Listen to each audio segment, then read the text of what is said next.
আজ আবারও আমি একটা কাতলা মাছের রেসিপি নিয়ে আপনাদের সাথে শেয়ার করব। এই রান্নাটা বানানো ভীষণই সহজ, খেতেও তেমনি সুস্বাদু। আর এই রান্নাটা সকলেই ভীষণ সুন্দর বানাতে পারেন, কিন্তু আমি কিভাবে বানাই সেটাই আজ আপনাদের সাথে শেয়ার করব। তো আসুন দেখে নেওয়া যাক আজকের ভিডিওটা। আজকের ভিডিও হচ্ছে কাতলা মাছের রেজালার রেসিপি।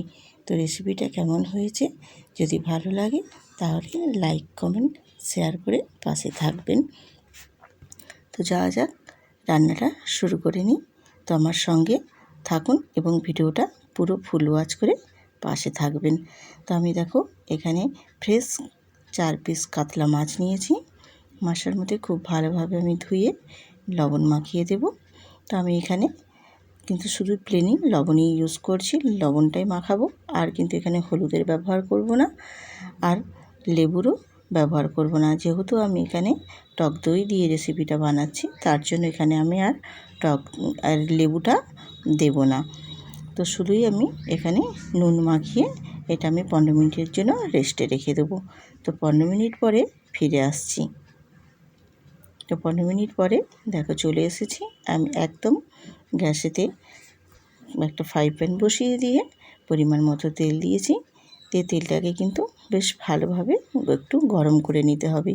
গরম করে নিয়ে এবার আমি মাছগুলো হালকা করে একটু ভেজে নেব। তো এই রেসিপিটার জন্য কিন্তু মাছগুলো খুব বেশি কড়া করে ভাজা যাবে না, একটু হালকা করে ভেজে নিতে হবে। তো আমি মাছগুলো ভাজা হতে হতে এদিকে রেডি করে নেব মশলাটা। তো আমি এখানে দেখো একটা বড় সাইজের পেঁয়াজ নিয়েছি। তো পেঁয়াজটা আমি ডুমো ডুমো করে কেটে নিয়েছি। দিয়ে এবার মিক্সিং জারের মধ্যে দিয়ে দিচ্ছি। আর দেব এখানে আমি 7-8 কোয়া রসুন, আর দেব হাফ ইঞ্চি আদার টুকরো। আমি অবশ্য আদাটাকে একটু ছোট ছোট করে কেটে নিয়েছি। দিয়ে আর দেব এখানে 4টে কাঁচা লঙ্কা। দিয়ে খুব ভালোভাবে আমি একটা মিহি পেস্ট বানিয়ে নেব। আবারও চলে এসেছি। দেখো মাছগুলোর একটা পাশ হালকা করে ভাজা হয়ে গেছে। এবার আমি অপর পাশটাও বেশ সুন্দর করে উল্টে দেব, যাতে অপর পাশটাও হালকা করে একটু ভাজা হয়ে যায়। তো আমি দেখো আলতো হাতে আস্তে আস্তে করে এইভাবে উল্টে দিচ্ছি। তো মাছগুলো কিন্তু বেশি ভাজা হলে ভালো লাগবে না। এই রেসিপিতে কিন্তু একটু হালকা করে মাছগুলো ভেজে নিতে হবে। তো আমার আরেকটা পাশ ভাজা হোক। একটা পাশ হয়ে গেছে, আরেকটা পাশও ঠিক এই হালকা হালকাভাবে ভাজা হতে হতে আমি পেস্টটা যে বানিয়েছিলাম, মশলার পেস্টটা রেডি করে নিয়েছি। দেখো আমি এটা মিক্সিং জার থেকে ঢেলে নিয়েছি। আর এখানে নিয়েছি দেখো 3 টেবিল চামচ টক দই। টক দইটা আমি মিক্সিং জারের মধ্যে দিয়ে ভালোভাবে আর একটু ফেটিয়ে নেব। টক দইটা কিন্তু ফেটিয়ে নিতে হবে। টক দইটা ফেটিয়ে নিলে তাহলে আর কেটে যাওয়ার ভয় থাকবে না। তো আমি দেখো মিক্সিং জারের মধ্যে নিয়ে নিলাম। একটু বাটিটা ধুয়ে অল্প একটু জল দিয়ে এবার আমি ভালোভাবে একটু ফেটিয়ে নেব।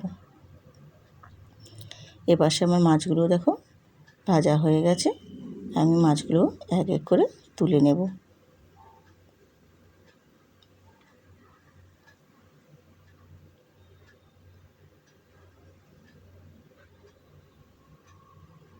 মাছগুলো আমি এক এক করে সব তুলে নিয়েছি।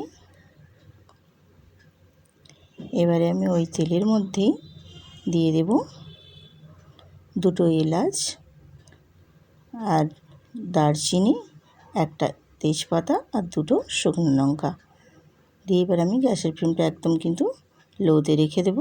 দিয়ে হালকা করে একটু নাড়াচাড়া করে ভেজে নেব।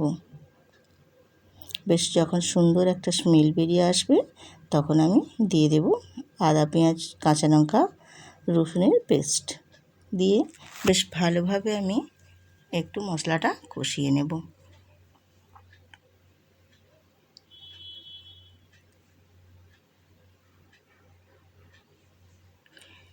মশলাটা একটু কষিয়ে নিয়ে এবার আমি মিক্সিং জারটা ধুয়ে অল্প একটু জল দিয়ে দেব। দিয়ে বেশ ভালোভাবে কিন্তু মশলাটা কষিয়ে নিতে হবে যতক্ষণ না কাঁচা গন্ধটা চলে যায়।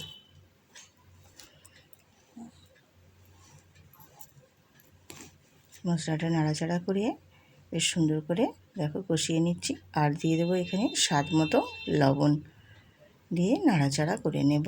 তো এই রান্নাটাতে কিন্তু কোনো লঙ্কা গুঁড়ো আর হলুদের গুঁড়ো ব্যবহার করা যাবে না।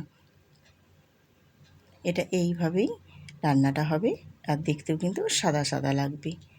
আর অল্প একটু দেবো আমি এখানে জিরে গুঁড়ো, আর কিন্তু এখানে কোনো মশলা আমি ইউজ করব না। আর এপাশে দেখো আমি টক দইটাও ফেটিয়ে নিয়েছি, আর টক দইয়ের মধ্যে দিয়ে দিয়েছি আমি 1/2 টেবিল চামচ গোলমরিচের গুঁড়ো। এই টক দইটা দেখো খুব ভালো করে আমি ফেটিয়ে একদম রেডি করে নিয়েছি। এবারে আমি টক দইটা দিয়ে দেবো ওই মশলার মধ্যে।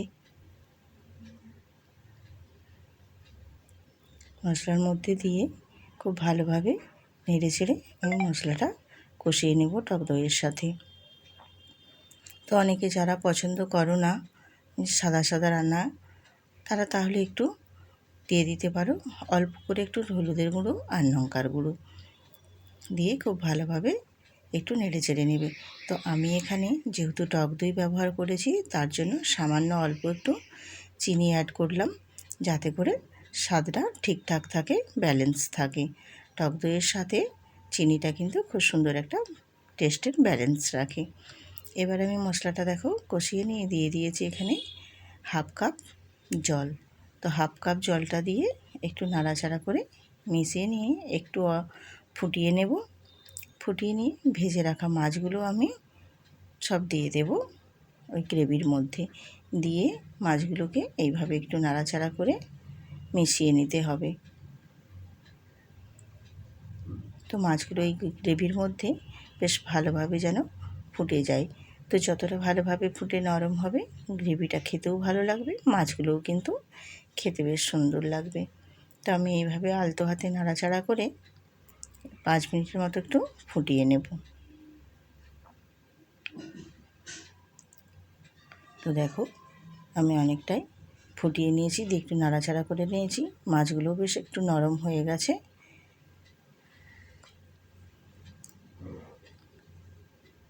বেশ আমার গ্রেভিটাও দেখো অনেকটা পরিমাণে কমে গেছে।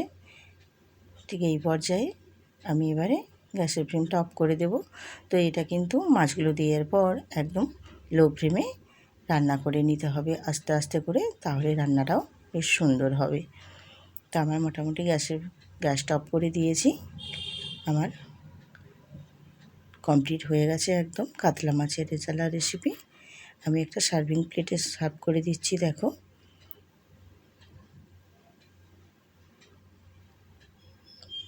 মাছের রেসিপিটি কিন্তু ভারী সুন্দর হয়েছে, তোমরা একবার ট্রাই করে দেখতে পারো, আশা করছি ভালো লাগবে। আমি কিন্তু ঘরে থাকা সামান্য উপকরণ দিয়েই রান্নাগুলো করার চেষ্টা করি। যদি ভালো লাগে তাহলে লাইক শেয়ার কমেন্ট করে পাশে থাকবেন, এবং নতুন নতুন বন্ধুরাও সাবস্ক্রাইব করে বেল আইকনটি প্রেস করে দেবেন। তাহলে এরকম নিত্য নতুন রেসিপি আপনাদের মাঝে পৌঁছে যাবে। তো আবারও আসবো এরকম নতুন নতুন রেসিপি নিয়ে। ততক্ষণ সবাই সুস্থ থাকো, ভালো থাকো। আজ এই পর্যন্তই। টাটা।